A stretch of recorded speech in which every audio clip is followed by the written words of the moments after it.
부지불식간에라는 표현이 딱 맞는 것 같습니다. 자, 우리나라 주식시장, 정말, 부지불식간에 작년 하반기 증시의 고점을 이미 넘어섰어요. 저 이렇게 이야기 드리면 의외로, 아니, 그렇게 시장이 강했어? 라고 생각하시는 분들 많으시리라 생각이 됩니다. 자, 지금 이 주식시장 상황, 한번 복기를 하다 보면요. 이런 느낌이 들어요. 뭐냐면은 주식시장의 역사가 반복이 된다. 예, 이런 생각이 듭니다. 자, 그리고요. 이런 역사를 다시 되짚어 보다 보면 우리가 앞으로 시장에서 언제 뭔가 좀 불안한 일이 발생하는지, 자, 이 점에 관해서도 생각해 볼 수 있겠습니다. 자, 주식시장. 어떻게 보면 작년 하반기 이후 형성되었던 고점을 뚫고 새로운 신고점을 연일 경신하는, 오늘은 좀 쉬어주고 있습니다만, 예, 이러한 분위기 속에서 앞으로의 시장을 어떻게 보고 전략을 세워야 될지 함께 생각해보는 시간 가지시죠. 구독, 좋아요, 알림 설정과 함께 증시토크 시작하도록 하겠습니다.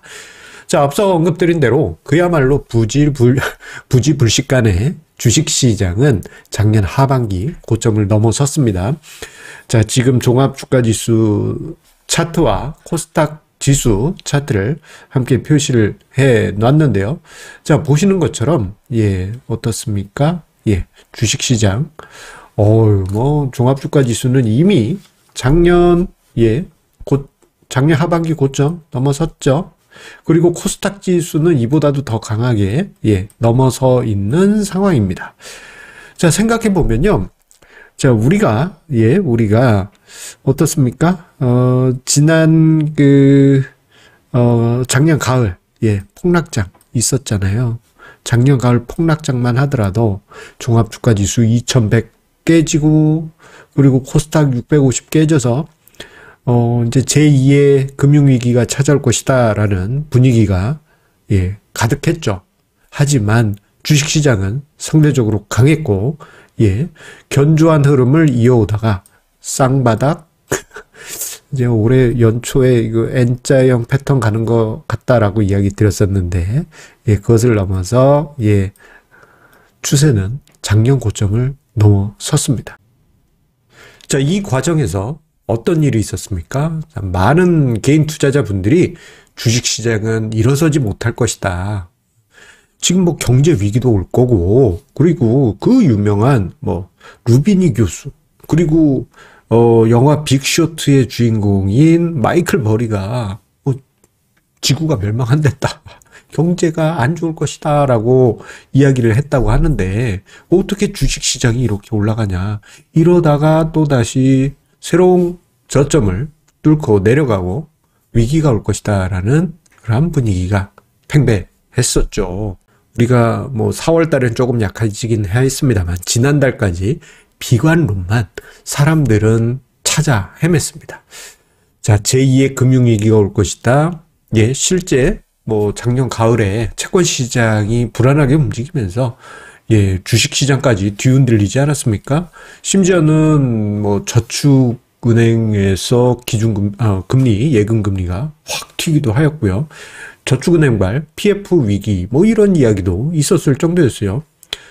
자, 그런 분위기 속에 코스피 지수가 2134, 코스닥이 650까지 하락하기도 하였었습니다. 자, 이런 상황 속에 군중들, 투자자들은 어땠습니까? 마치 이거 뭐라고 하죠? 매조이스트라고 하나요? 이렇게 좀 가학을 당하는 거에 대해서 뭔가 즐거움을 느끼는 그런 거 있지 않습니까? 군중들은 마치 그런 매조이스트와 같은 상황에 빠졌던 것 같습니다. 분명 본인들은 주식을 들고 있음에도 불구하고 비관적인 뉴스와 또는 SNS, 유튜브들의 영상들에 몰입을 했어요. 여기에 요거까지 들어가면, 예, 조회수가 빵빵 튀기도 하죠. 부동산 이제 폭락. 예, 요거 키워드 들어가면 조회수 1만이 확정이 됩니다. 그 정도로, 예, 군중들의 심리는 비관적인 이야기에 매우 강하게 쏠렸고 주식 투자도 마찬가지였어요. 결국 작년 말 그리고 올해 초 개인 투자자분들의 주식 투자를 향한 분위기는 포기와 방치 상태였습니다. 이게 얼마 되지 않았어요. 4월 들어서 이제 좀 온기가 확 퍼지고 있어서 그렇지, 예, 주식 투자에 관해서 꽁꽁 얼어붙은 분위기가 3월까지도 이어졌었던 상황이죠. 자, 이런 분위기 속에서 개인 투자자의 올해 순매수 최상위 탑5 안에는 고버스 들어가 있고요. 그리고 코스닥 시장의 인버스 ETF 들어가 있습니다. 자, 그만큼 개인 투자자 그리고 군중들의 심리는 뭐 지금도 마찬가지입니다. 비관적인 이야기에 계속 귀를 기울이고 있는 것이 현실입니다. 자, 그런데 자, 이것을 어떻게 봐야 될 것인가? 일단 좀 아쉬운 부분이 있어요. 뭐냐면은 3월까지는 뭐 시장이 이제 상승하는 과정에서 차별화 장세가 일부 나타났었습니다. 예, 2차 전지 관련주들을 중심으로 한 차별화 장세가 강하게 나타나면서 1월 달에서 3월, 섭섭했던 장세가 자주 나타났잖아요. 예, 2차 전지 관련주만 상승하고, 그러니 주가 지수만 상승하고, 다른 종목들은 다 하락하는 이러한 상황들이 발생했었습니다. 특히 이제 코스닥 시장이 그 중심에 있었죠. 코스닥 시장에서도 초대형주, 그러한 종목들이 중심에 있었습니다. 그래서 지금 화면상의 자료를 보시면 왼편이 1월에서 3월까지, 그리고 오른쪽이 4월 초에서 최근까지 코스피 대형, 코스피 중형, 코스피 소형, 코스닥 150, 그리고 코스닥 미들, 이거 중형주입니다. 그리고 코스닥 스몰, 이렇게 있는데, 이게 순서대로 이렇게 있는 거예요. 자, 그런데 여기 보시게 되면, 코스닥 150, 이게 코스닥 대형주잖아요. 1월에서 3월에는 31.6% 상승으로, 이건 뭐 압도적이죠. 비교 자체가 거의 불가능할 정도입니다. 그런데 4월 들어서는요, 조금씩 이제 종목들이 넓게 상승하는 분위기가 나타나면서 키 맞추기가 조금씩 진행되는 것으로 보여집니다. 물론 아직까지는 조금 아쉬운 부분이 있긴 하지만 그래도 넓게 종목들이 퍼지고 있다라는 그러한 분위기가 나타나고 있어요. 자, 이런 분위기 속에서 뭐 이번 주 그리고 지난주 신고점을 경신하면서 부지불식간에 주식시장은 작년 여름 고점을 넘어서고 있는 것이죠. 자, 그런데 이제부터 중요합니다. 시장 넘어섰어요. 그러다 보니 또 한편으로는 기대감도 있지만 또 한편으로는 우려감이 공존하고 있는 것이 현실입니다. 그런데 한편 보게 되면요, 지금 시장에서 활동하고 있는 투자자분들 생각보다 그렇게 많지 않아요. 그야말로 고인물 투자자들만 움직이고 있고, 이제 뭐 1월에서 3월보다는 조금 많은 투자자들이 움직이고는 있습니다만, 뭐 작년에 비해서는 정말 많이 움츠려져 있어요. 자, 그리고 또 한편으로는 차별화 장세가 너무 심했다 보니 그들 종목이 꺾이면 혹시나 그러면 시장이 다 무너지는 거 아니냐, 뭐 이런 걱정도 분명히 있을 것입니다. 자, 그러다 보니까 시장의 상투, 꼭지점을 꼭 짚어보고 싶은 그런 분들이 많이 계신 것 같습니다.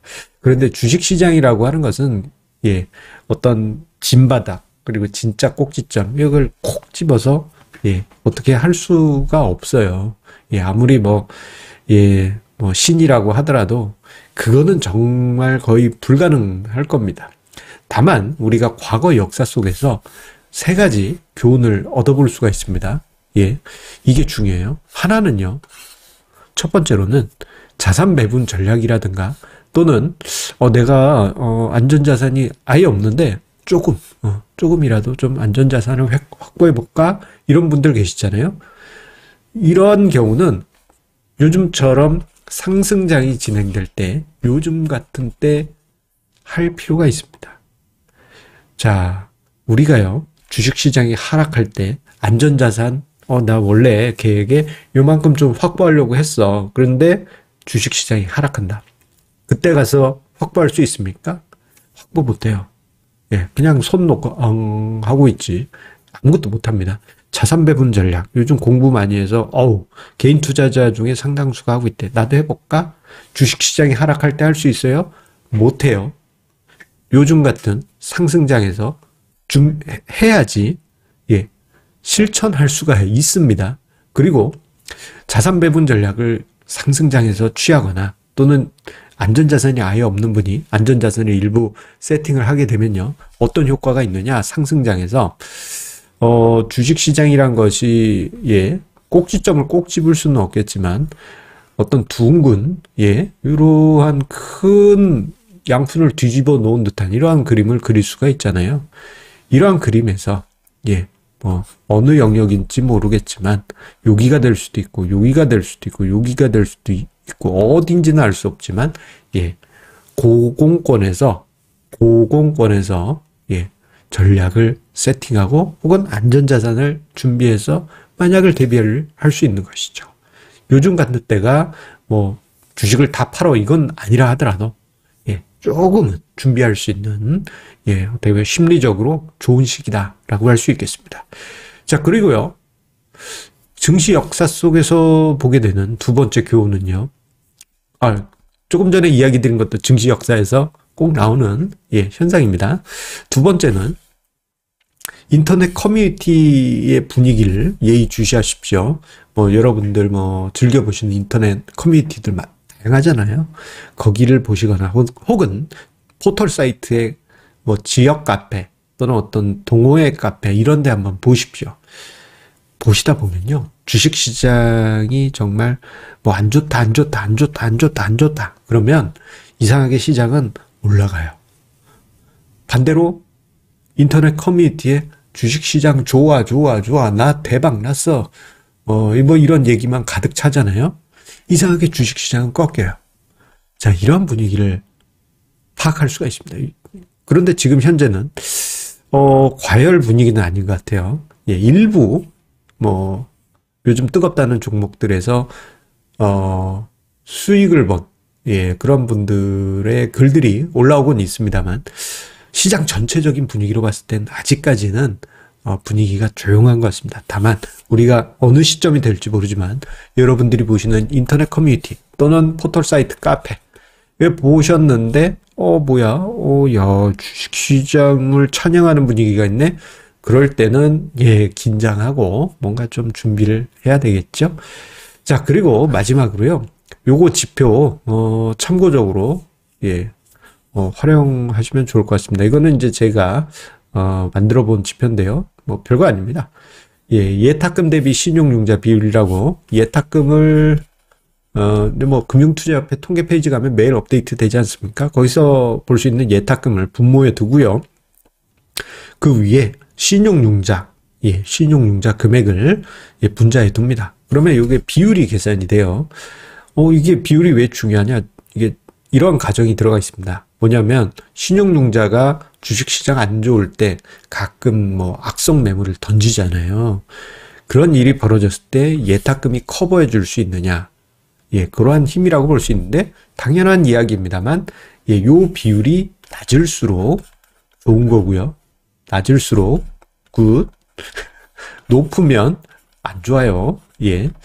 그래서 제가 증시 토크에서 종종 언급드렸는데 40% 선을 넘어가면 좀 긴장하자라는 이야기를 드리기도 하였습니다. 자, 지금 화면상의 자료가 예탁금 대비 신용융자 비율 2020년 이후를 제가 표시를 했는데요. 지금 현재 대략 37%에서 한 38, 39 왔다 갔다 하고 있습니다.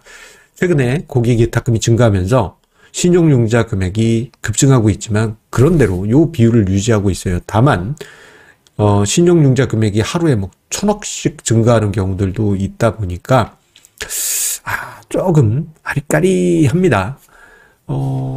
지난 2021년 봄 그리고 2021년 여름 그리고 2022년 1월 요때 40%를 잠깐 넘어선 적이 있었어요. 그 이후에 시장은 우리가 원치 않는 방향으로 흘러갔었던 것을 기억해 본다면 저 비율이 40% 혹시 넘어간다 한다면요, 우리가 조금은 긴장을 해야 될 수도 있겠구나. 과거 역사 속에서 우리가 참고해 볼 수 있겠습니다. 자, 신압으로 주식시장이 상승하면서 부지불식간에 작년 하반기 이후 고점을 넘어섰습니다. 자, 여러분들 한편으로 기분도 좋으시겠지만 또 다른 한편으로는 우리가 과거 증시 역사 속에서 교훈을 얻어서 혹시 있을지 모를 만약의 상황도 참고할 만한 이러한 과거 속 교훈을 잊지 말아야 하겠습니다. 감사합니다.